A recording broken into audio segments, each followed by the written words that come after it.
우리는 종종 참 자연스럽다라는 말을 하죠. 그 의미는 그냥 그렇게 당연한 일이라는 의미죠. 무언가 어색할 게 하나도 없는 모양새를 뜻합니다.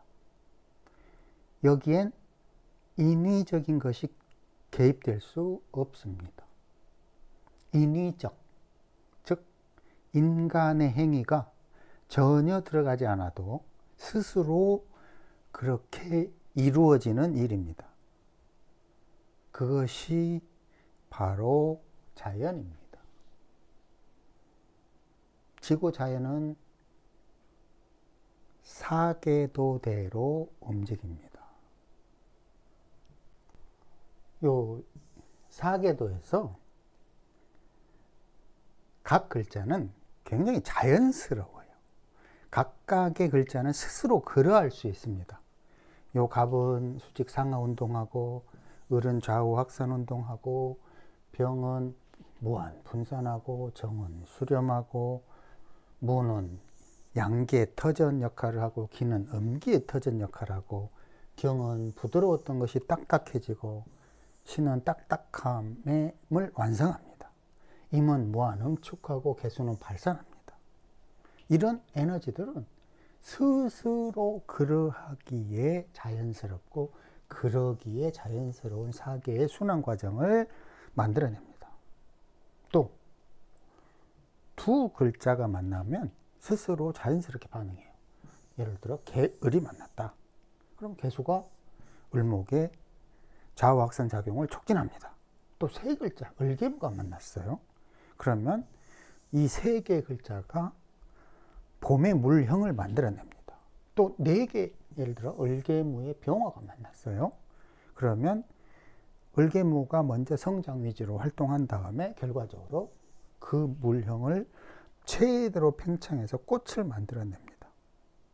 그런데 인간의 행위는 인위적이라고 해요. 인위적. 자연스럽지가 않다고 하죠. 그런데 사주팔자의 이론에도 극히 인위적인 게 있어요. 그것이 십신입니다. 십신은 스스로 그러하지 못합니다.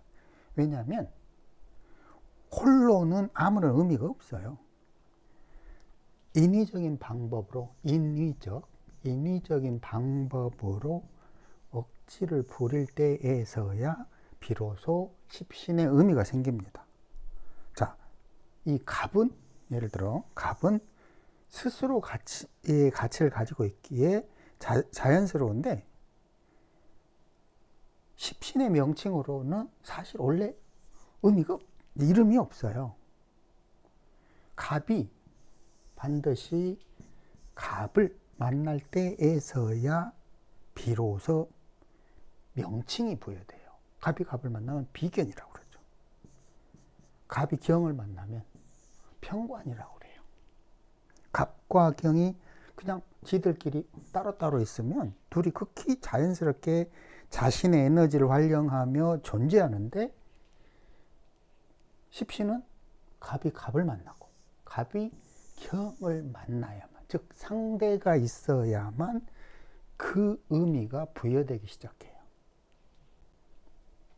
갑과 경은 홀로 자연스러운데 왜 이렇게 억지스럽게 상대를 만나야만 가치가 생기는 생극론을 만들었을까?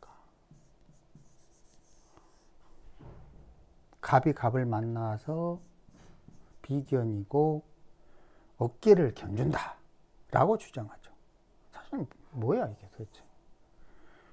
자연스러운 이치로 살피면 갑은 생명체가 탄생하여, 즉 존재하지 않다가 존재하게 된 거예요. 그러니까 갑이 갑을 만나면 동일한 존재가 두 개가 생긴 거예요. 하나가 아니라 둘이. 그러니까 동일한 것이 두 개가 비견이구나, 이런 식으로 이해를 하면 되는 건데, 어깨를 견주다. 이런 식으로 이야기를 해요. 그럼 뭐냐 이거죠. 자, 갑이 을을 만나면 겁재라고 그러고 경쟁 심리라고 합니다. 이런 인위적인 방법이 아니고 극히 자연스러운 방법으로 십신 의미를 알고 싶다. 그러면 십궁도 2를 활용하면 됩니다. 자, 이것이 십궁도인데요. 요 갑은 탄생을 뜻하고 이게 비견이라고 할 수 있는데 탄생을 뜻하고 원래 없던 존재가 존재로서 생겨난 거예요. 비견은 그런 의미예요. 없던 존재가 생겨나다. 그러니까 존재 가치를 얻다 이런 말이에요. 왜냐하면 이전에 내가 태어나기 전에는 세상에 나는 없었기 때문이죠. 요 을은 겁재라고 그러고 갑의 다른 모양이기에 다른 모양도 인정해. 싫어? 뭐 그러면 시기 질투, 경쟁 뭐 이런 의미가 나오는 거죠. 하지만 나의 다른 모양도 존재하는구나. 그러면서 경쟁 협력하는 거예요. 포인트는 뭐다? 다른 모양이지. 다른 존재. 나와는 다르게 생긴 것. 이것을 받아들일 건가? 거부할 건가? 이런 문제가 겁재라는 뜻이죠. 그 속성을 을이 가지고 있다는 거예요. 이 병은 식신을 뜻하는데 상하, 좌우로 갑, 을의 물령을 확장시키는 거예요. 정화는 상관이고 나만의 어떤 독특한 특징을 결정합니다. 자기만의 틀을 만들어요. 그러니까 여기서는 확장했다면 정화에서는 수렴하면서 축소시킵니다. 절대로 확장이라는 개념이 들어갈 수가 없어요. 이 정화에는. 이 상관에는. 그 다음에 무토는 편재라고 합니다. 삶의 터전. 왜냐? 지구의 삶의 터전. 모든 사람이 공통으로 쓸 수 있는 지구 표면. 확장의 기세. 기토는 정제. 무토에서 얻어지 나만의 어떤 것. 나만 소유할 수 있는 것. 나만 소유할 수 있는 터전. 그 다음에 경은 평관. 갑의 탄생, 존재 가치를 부정하고 새로운 물형으로 변화를 시도해요. 그것이 평관이에요. 그 다음에 평관에서 그 평관이 완성되면 정관, 신금. 딱딱하게 완성된 것. 새롭게 완성된 나. 이런 게 정관이죠. 임수 편인. 육체와 물질이 없는 영혼의 세계. 그러니까 편인을 뭐라고 그러죠? 움직임이 없다고 그러잖아요. 영혼의 세계니까. 무엇에 대한 움직임이죠? 물질과 육체, 즉 색계의 움직임이 없기에 머리만 활용한다고 주장하는 거예요. 이게 근본 이치예요. 임수는 색계, 병화를 충해버리죠. 어둠 속 블랙홀로 빨아들여 버려요. 그걸 편인이라고 부르는 것 뿐이에요.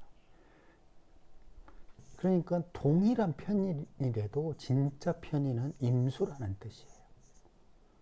그러니까 갑에게 임수는 편인, 개수는 정인 이렇게 표현하는데 결론적으로 임수라는 편인의 근본 뜻은 갑을 기준으로 했다는 거예요. 예를 들어서 병을 기준으로 할 수 없는 거예요. 그 다음에 개는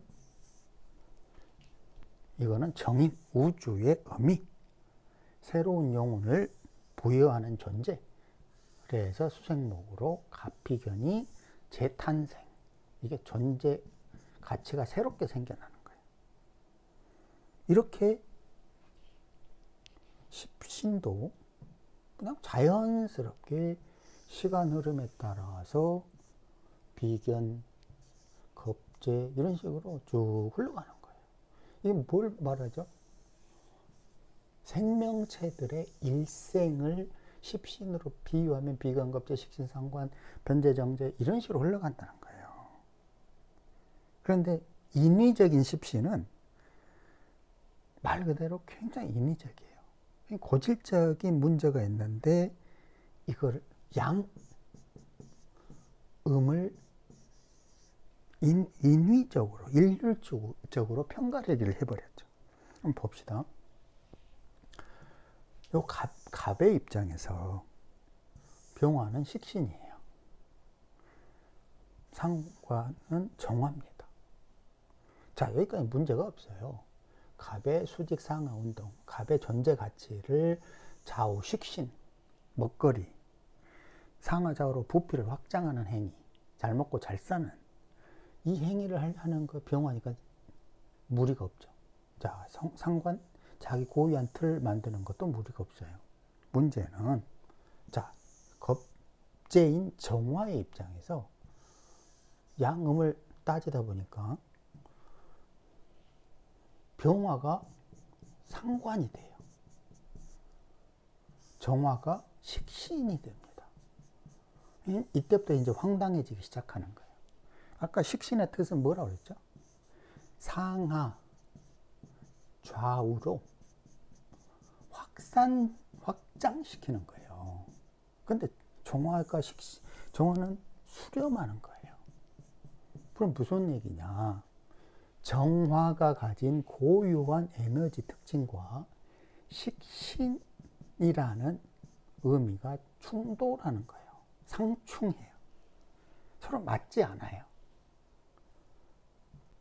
그러니까 을은 좌우 확산하는 에너지인데 정화를 식신이라고 해버리는 순간에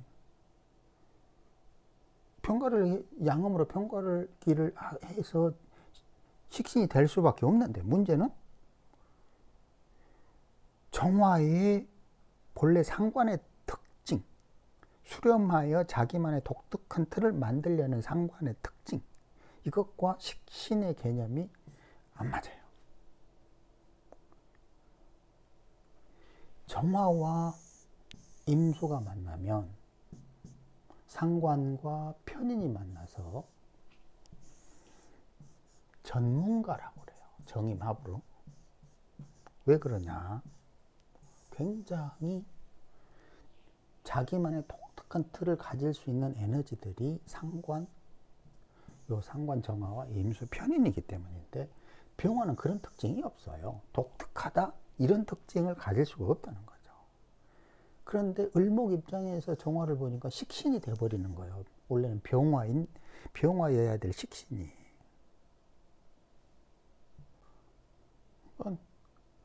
을의 식신은 응당 병화여야 맞아요. 그래야 을의 좌우 확산 에너지를 확장할 수 있기 때문이죠. 그래야 식신의 뜻에 또 부합합니다. 그러니까 막상 임상을 해보면 만약에 식신의 뜻대로 을정이 식신의 뜻이라면 이거는 확장의 기세여야 돼요. 근데 맞다? 아니다. 을병은 수렴의 기세예요. 그런데 실제로 수렴된다? 확장한다. 잘못되어 있는 거예요. 십신으로 따졌다가는 전혀 엉뚱한 얘기를 하는 겁니다. 그 임상해보면 금방 뭐 3개, 5개 사주만 가지고도 충분히 틀렸구나를 알 수 있어요. 그래서 십신생극론을 코미디라고 하는 겁니다.